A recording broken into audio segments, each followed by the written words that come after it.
સુરતના ઉધના વિસ્તારમાં સળગતા કચરામાંથી ભૂણ મરી આવતા ચકચાર મચી ગઈ. સ્થાનિકની એન્કર 10 રિપોર્ટ. સુરતના ઉધના વિસ્તારમાં સળગતા કચરાની ભૂણ મળી આવતા ચકચાર મચી ગઈ. સ્થાનિકોની જાણ બાદ પોલીસે સીસીટીવી અને પૂછપરછના આધારે તપાસ શરૂ કરી છે. એક મહિલાની ધરપકડ કરી સમગ્ર મામલે હાલ વધુ તપાસ હાથ ધરવામાં આવી રહી છે. Anchor 10 report. સુરતના ઉધના વિસ્તારમાં સળગતા કચરાની ભૂણ મળી આવતા ચકચાર મચી ગઈ. સ્થાનિકોની જાણ બાદ પોલીસે સીસીટીવી અને પૂછપરછના આધારે તપાસ શરૂ કરી છે. એક મહિલાની ધરપકડ કરી સમગ્ર મામલે હાલ વધુ તપાસ હાથ. સુરતના ઉધના વિસ્તારમાં સળગતા કચરામાંથી ભ્રૂણ મળી આવતા ભારે ચકચાર મચી ગઈ હતી. ઘટનાની જાણ થતાં સ્થાનિકોમાં આક્રોશ અને ચિંતા ફેલાઈ ગઈ હતી. સ્થાનિકોની જાણ બાદ પોલીસ અને સંબંધિત વિભાગોની ટીમ તાત્કાલિક સ્થળ પર પહોંચી હતી. પોલીસે ભ્રૂણનો કબજો લઈ સીસીટીવી ફૂટેજ અને સ્થાનિક લોકોની પૂછપરછના આધારે તપાસ શરૂ કરી હતી. ટેકનિકલ તપાસ દરમિયાન એક મહિલાની ઓળખ થતા તેની અટકાયત કરી બાદમાં ધરપકડ કરવામાં આવી હતી. પ્રાથમિક તપાસમાં મહિલાએ ભ્રૂણને કચરામાં ફેંક્યું હોવાનું સામે આવ્યું છે.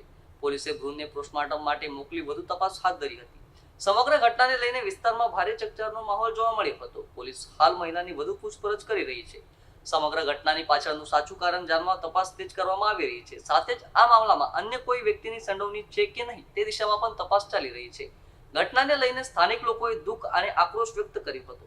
ઉધના વિસ્તારમાં ભીમનગર પાસે ચેલીંડોલીનું ગરનાળું છે, ત્યાં કચરાપેટીમાંથી એક અર્ધબળેલી હાલતમાં ભ્રૂણ મળી આવેલું હતું.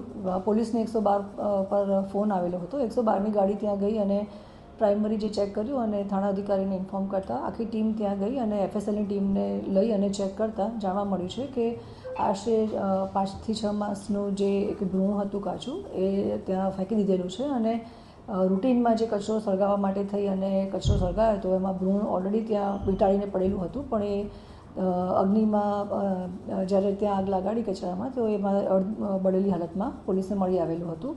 એફએસએલને પણ સ્પોટ પર બોલાયા હતા અને સીસીટીવી કેમેરા ચેક કરતાં ખબર પડી કે બાજુમાં જે ભીમનગર છે ત્યાં એક બેન છે જે 19 વર્ષની ઉંમર છે અને જે ત્યાં મહારાષ્ટ્રથી આવ્યા હતા.